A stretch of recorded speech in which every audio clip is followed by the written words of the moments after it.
জুবিনক বুকুত লৈ আমি দীপাৱলী পালন কৰিম। এইকেইদিন কোনোবাই কৈ আছে দীপাৱলীত বোমা ফুটাব নালাগে। বৰপেটাৰ আতচবাজী শিল্পীসকলে কেনেকৈ ঘৰখন গোটেই বছৰটো চলাব? তেওঁলোকৰ কাৰণে চিন্তা কৰাৰ দায়িত্ব আমাৰ নাই জানো? অসমত ফাটোৱা জাৰি কৰাৰ যিটো এক প্ৰৱণতা এছাম সংগঠনে গঢ়ি তুলিছে, তেনেকৈ ৰাজ্যখন চলিব নোৱাৰে।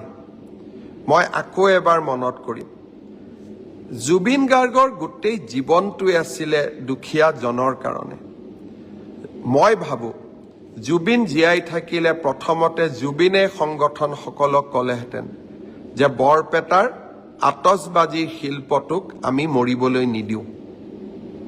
মই অসমৰ ৰাইজক আহ্বান জনাম, বৰপেটাৰ আতচবাজী শিল্পটোক জীয়াই ৰাখিবৰ কাৰণে দীপাৱলীত আমি থলুৱা শিল্পৰ বা থলুৱা আতচবাজী কাৰিকৰৰ পৰা কিনা বোমা আমি নিশ্চিতভাৱে ব্যৱহাৰ কৰিম। আনন্দত নহয়, শিল্পটোক জীয়াই ৰখাৰ কাৰণে আৰু জুবিনৰ আদৰ্শক জীয়াই ৰখাৰ বাবে।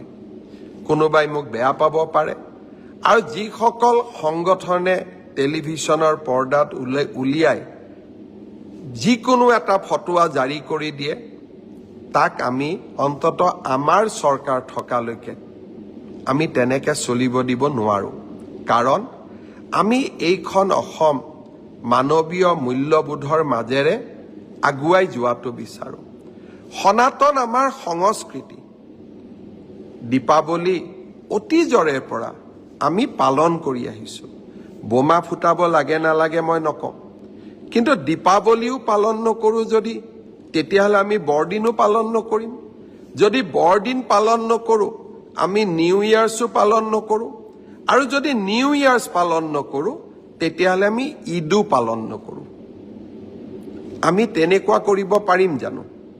আৰু সেইকাৰণে মই অসমবাসী ৰাইজক আহ্বান জনাম, আমাৰ সভ্যতা সংস্কৃতিক আমি কোনো কাৰণতে এৰি নিদিওঁ, আৰু সভ্যতা সংস্কৃতিক আমি আগুৱাই লৈ যাম, আৰু বিনম্ৰতাৰে সৈতে আগুৱাই লৈ যাম।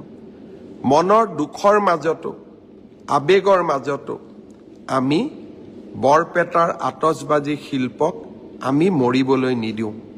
কোনোবাই কৈছে যে এই বছৰ ইনকাম নহ'লে অহা বছৰ ইনকাম কৰিব। কেনেকৈ কৰিব? ক'ৰ পৰা কৰিব? কোনে দিব?